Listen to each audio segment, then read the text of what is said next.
Aloha, namaste, Jai Shri Krishna.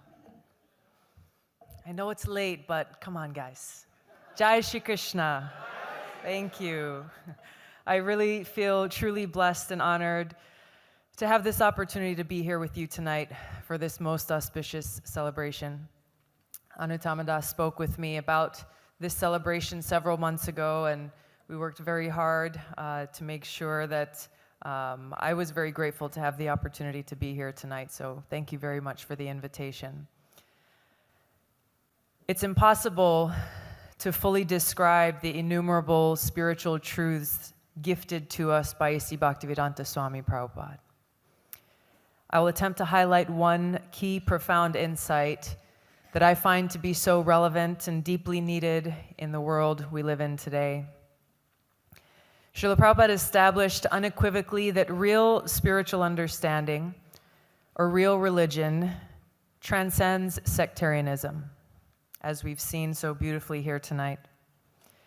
Just 2 weeks ago, it brought me great sadness to hear that an ISKCON temple in northeastern Bangladesh was attacked, and a number of people were injured simply for engaging in kirtan during Muslim prayer time. In June, ISIS claimed responsibility for hacking to death a Hindu priest, a Hindu monastery worker, and a Christian grocer in Bangladesh. In recent months, not only Hindus and Christians, but also moderate Muslims, secularists, humanists, and other members of religious minorities have been attacked and killed in places like Pakistan, Bangladesh, Malaysia, Kashmir, and Bhutan. So it causes us to ask the question, what is the cause of this violence and this insanity? Srila Bhaktivinoda Thakur once stated that party spirit or sectarianism is the greatest enemy of mankind. Someone thinks, I'm a Muslim and this person is a Christian, therefore we must be enemies. Or I worship Krishna and this other person worships Allah, therefore we are enemies. This gang mentality is rooted in ignorance of our spiritual identity, our eternal loving relationship with the Supreme Lord and with each other.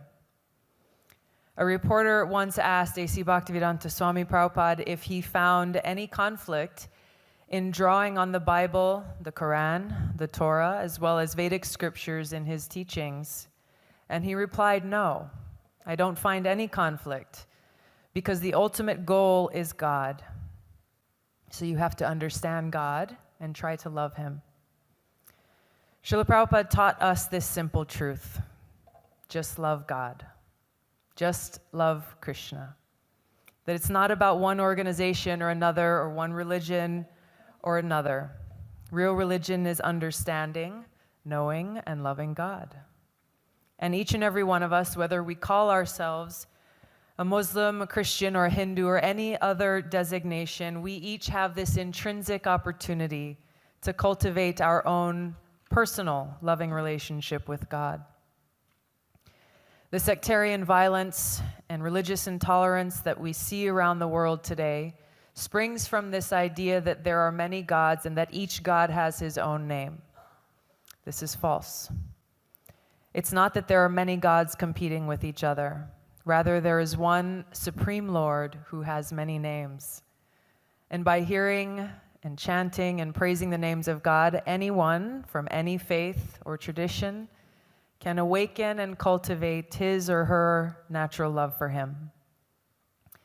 Srila Prabhupada quotes Sri Chaitanya Mahaprabhu, "Pure love for Krishna is eternally established in the hearts of living entities. It is not something to be gained from another source. When the heart is purified by hearing and chanting, this love naturally awakens." When Sri Chaitanya Mahaprabhu appeared on this planet 500 years ago and inaugurated this process of hearing and chanting the names of God, he didn't come to establish a new religion. He came to teach everyone that we can completely transcend sectarianism and achieve the perfection of religion simply by hearing and chanting the names of God in a humble state of mind. This hearing and chanting of the names of God purifies our heart so that we're able to actually experience that nectar of love for God. Lord Chaitanya prays, O my Lord, your holy name alone can render all benediction to living beings. And thus you have hundreds and millions of names like Krishna, Govinda, and so on. In these transcendental names, you have invested all of your transcendental energies. Srila Prabhupada doesn't say that there is a Christian God, a Hindu God, and a Muslim God. He doesn't say that we should call God Krishna and not Allah. God is one. He has many names, which are based on his different qualities and different pastimes. We must realize and act on this fact if we want to transcend the fear and hatred that is rooted in sectarianism. By coming together and singing the names of God, we can reawaken that love for God that lies dormant in our hearts and our natural affection for each other. Motivated by this love and compassion, we can then use our own lives to work for the well-being of others. So we humbly beg for the blessings of Srila Bhaktivedanta Swami Prabhupada, that we may be able to chant the holy names of Krishna with love and devotion. Jai Shri Krishna.